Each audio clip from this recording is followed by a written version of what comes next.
Hello, everyone, and welcome to another episode of Selling Greenville, your favorite real estate podcast here in Greenville, South Carolina. I'm your host, as always, Stan McCune, realtor right here in the Greenville area. You can find all of my contact information in the show notes if you need to reach out to me for any of your Greenville, South Carolina real estate needs. And just a reminder, as always, please like, rate, review, subscribe, comment, all of those good things on whatever platform you're listening or watching to the show on. That is all I ask of you guys, to get the show out to as many people as possible. So please, if you can just take 1 second to do that, I would really appreciate it. I do see who does it, and some of you guys that I know very well have not subscribed or liked or reviewed or anything with the show. So I would appreciate if you guys would just take a second to do that. Today we're going to be talking about the Greenville, South Carolina Section 8 program, which is, for those of you that don't know, it's the way that our local government subsidizes rent for people in certain income brackets and in certain situations. There's a lot of confusion about the Section 8 program, and over the years, I've gotten a lot of questions about it. And even though I've talked about it before on the show, I feel like it's necessary to have another discussion about this. And specifically, that's because, for those of you who don't know, I have currently a client that has listed 11 units in Simpsonville, South Carolina, a majority of which, of the 11 units, all on one parcel, they have renters that are Section 8. These units are bringing in close to $14,000 a month, and I have it listed for $1.625 million, which is in line with what other comparable multifamily units have sold for the past few years. Now, needless to say, I've gotten a lot of interest in this property, even with mortgage rates being where they are. But I've gotten a lot of questions from people about the fact that several of the rentals, as I've already said, have Section 8 tenants. And as I've already said, I've gotten a lot of questions in recent months, the past year, et cetera, from people just in general about Section 8. And so, again, it's just time to discuss this again and to try to make sure that we're all on the same page when it comes to this program, for those of you listening to the show that are interested in rentals in the Greenville area. Now, before I start, I want to make sure that you guys know I'm not an expert on the Section 8 program. And just quite frankly, I have some gaps in my knowledge about the program because I always use property managers for my rentals. So a lot of the back end process, getting properties ready for Section 8, negotiating the voucher amounts, vetting tenants, maybe visiting tenants as well. I simply have not done that because a lot of that is handled by the property manager, if you have one. But because I've had Section 8 rentals for around 10 years now, I can speak to the program on a high level. And here are my thoughts. For starters, the Section 8 program is designed, as I've already said, to help alleviate homelessness for people who simply do not have the income to afford a home to purchase or a home to rent. Now, typically people who qualify for the program are single parents with multiple children, although there are some exceptions. For instance, homeless veterans who tend to be single men with no children. That is a major exception. Otherwise, it's typically single parents with multiple children. And the Greenville Housing Authority takes into account several factors such as criminal history, family size, income, etc., in determining how many bedrooms and for what dollar amount the voucher that they issued to a person is worth and what they qualify for. So, for instance, they may qualify for a 2-bedroom voucher for up to $1,200, and at that point, they then need to find a property willing to take a Section 8 tenant for that amount. Now, the tenants with these vouchers have extremely limited options. This is a very, very important detail for those of you interested in learning more about this program. A lot of landlords simply don't participate in Section 8 for one reason or another. That it could be just due to not understanding it, not wanting to mess with it, having misconceptions about it, who knows. Long story short, it's only a small sliver of rentals available to those who have Section 8 vouchers. And it's already a pretty small sliver of all real estate that's available to renters anyway. So those with Section 8 vouchers really, really have difficulty finding homes typically. And I've communicated with several renters with housing vouchers in the past. They almost all run into frustration with not being able to find not just a home that they would like to live in, but any home at all. And some, quite frankly, end up homeless as a result. They just can't find what they need, even though they have a voucher. I've also been to meetings with the Greenville Housing Authority about the Section 8 program, and they've seen, and I've seen in the program, because they have printouts, they have stats and whatnot, about all the people who have vouchers who still don't have a place to rent. And the numbers are huge. And the Housing Authority seems perplexed as to what to do about it, even though I tried to communicate to them what to do about it. Others have, and that doesn't tend to go anywhere. But it is what it is. Needless to say, this is a situation where there is a ton of demand and low supply. And as a result, sometimes it's easier to fill a rental with a Section 8 tenant than with a private pay one. But there's one more variable in this. The Housing Authority has their own kind of secret way of determining the market rent for a property. So let's say you have a house in Greer. The Housing Authority will look at the location, the type of property, the number of bedrooms in there, and will approve you for a certain amount of rent for a tenant. Now you can request a number as landlords. So you might think, hey, it's worth $1,800 a month, this property. And they may or may not approve that. And when you have a Section 8 rental with a tenant that is staying in it from 1 year to the next, each year, the way I understand it, you can request a rent increase. And they often allow rent increases.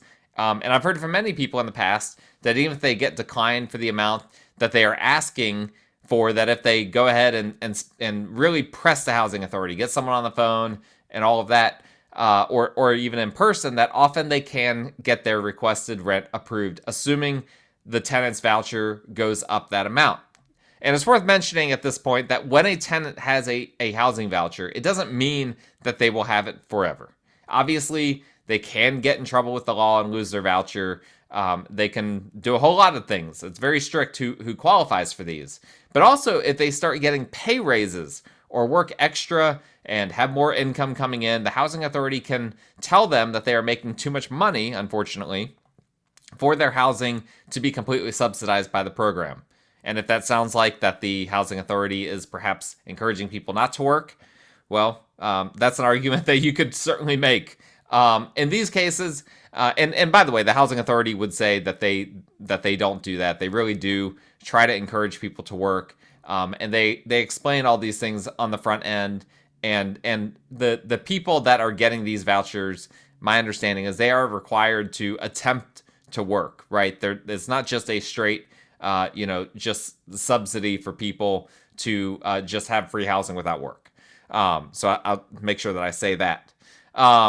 But anyway, in these cases, when people start making more income than what their voucher allows for, they usually don't lose the entire voucher all at the same time, but now have to pay a copay. So if their voucher was $1,500 and Section 8 was paying all of that, now they might have to start paying $500 of that per month, and the Housing Authority will pay the other $1,000. This doesn't usually end up being an issue, right? Because if the person, the way the formulas are with the Housing Authority, they know what the people can or can't afford based on their income. And so if they can't afford the copay, usually they don't have the copay, right? Hopefully that makes sense. So it doesn't usually end up being an issue, but it is a scenario that can happen. You can have midway through a 1-year lease, all of a sudden a tenant that has to start making payments directly out of their own money, as opposed to just having it entirely paid by the Greenville Housing Authority. So I think that's a detail that a lot of people get confused about, that you just need to be aware of it and aware that it's not necessarily the end of the world if part of the housing voucher is having to be co-paid by the tenant. It's still going to be the same thing where if they allow, they still have to approve the total rent, right? So they're not just approving what the Housing Authority is paying for it. So they would still say this tenant qualifies for up to $1,500 and they have to bring $500 of that. And so they would still be, it doesn't make a difference. You can't say, well, if the Housing Authority is paying $1,000 of this, and they originally said it would be worth $1,500, now my tenant is co-paying $500. Well, I'm just going to raise that to $1,800, and they have to pay $800. No, it doesn't work that way. You can't quite game the system like that. Now, most would probably assume that market rents for Section 8 would be lower than standard market rents. But as I've already said, we have a major imbalance of supply and demand. And because supply is so low, the housing authority will often approve rents above standard market rents for an area. And so that might not make sense to you, right? But I'm telling you, I've seen this over and over again that Section 8 rents in certain situations exceed market rents. Now, with all that in mind, let me address for a moment a message that I got recently from someone interested in the 11 units I have listed in Simpsonville. This person told me, after sending me a gazillion questions and having several phone calls, that they were not interested anymore, in part because of the future of the Section 8 program is unpredictable. They said something to that effect. Now, I have been with the Section 8 program for around 10 years. My client selling this property in Simpsonville, they've been with it for roughly 16 years. And I know a lot of other people that have been involved in the program. And as far as I know, for everyone, we've never seen rents go down. For me, for them, for a lot of others, I've never heard of any people involved in the program, in the Section 8 program, that have seen rents go down in a year. In fact, I mentioned before about how from one year to the next, you can ask for rent increases, and Section 8 is usually very good about that. Usually they will do, at the very least, a small rent increase, like maybe a $25 or $50 per month rent increase. That has been my experience. And that's been the experience of many others. In fact, with these units we have in Simpsonville, we saw a massive increase for one of the units that had been renting for around $900 a month. That was on the private pay market. They switched over to Section 8, and it instantly jumped to almost $1,300 per month. So that, again, unpredictability is, you can make complaints about the Section 8 program however you want. Some people don't like government subsidies. Some people, are concerned about this or concerned about that. We'll talk about a few concerns here in a little bit. But one of the things that is not a concern, I'm telling you, that I have, is the unpredictability of the Section 8 program. We don't see rents go down. They go up consistently, even in down rental markets. And yes, there are down rental markets. We've talked about this a few times on the show. I've seen multiple of them in my years of real estate. It can happen for a variety of reasons. Usually the rental market follows the broader economy. If the broader economy goes into recession, then that's going to be a negative for the rental market. But the Section 8 program operates with such a deficit of housing supply that what happens in the broader rental market simply doesn't apply. You cannot look at what's happening in the broader rental market and see, okay, rents, we're in a kind of a rent recession right now. We're seeing rent deflation, whatever the case may be. That typically, in my experience, does not translate to what's happening in the Section 8 rental market. So the irony of this person being hesitant to purchase Section 8 rentals on the basis of unpredictability is literally the exact opposite of his assumption is true. Not only is the program very predictable. Sorry, I can't talk tonight. I am recording this at night. That's probably why I'm too tired. But anyway, not only is the program very predictable, but I've actually found it to be far more predictable and far more stable than the volatility that you experience in the general rental market. Additionally, the system the Housing Authority has in place is honestly pretty amazing. They just direct deposit each month's rent straight into your account within the first few days of the month. No hassle, no checks you have to deposit, no chasing down tenants or anything like that. It's just a direct deposit. Now, the tenant is still responsible for their own security deposit. Although I've seen instances even where Section 8 landlords have successfully negotiated for the housing authority to subsidize a higher deposit. And of course, even though the housing authority does some basic screening of people getting housing vouchers, and the housing authority also claims that they attempt to educate these tenants on how to be good tenants, right? How to take care of property and whatnot. Tenant screening by the landlord is just as important for these renters as they are for any, perhaps more important, because a lot of these single parents come from abusive backgrounds. They might lack the knowledge and the understanding that they need in order to really be good tenants, even though they've been quote unquote educated by the housing authority. So they still need to be vetted by the landlord. If you're taking a Section 8 renter, don't assume that, whatever they tell you that the housing authority has done in order to approve them is enough. You still need to do your own research and still need to look into these tenants to see what their background is and ask hard questions. Maybe even meet with them, see where they're living, check out the space that they're in to see where they currently are, to see if they're taking care of it. Things like that. Assuming that you're not completely violating their privacy, right? So that's something to keep in mind.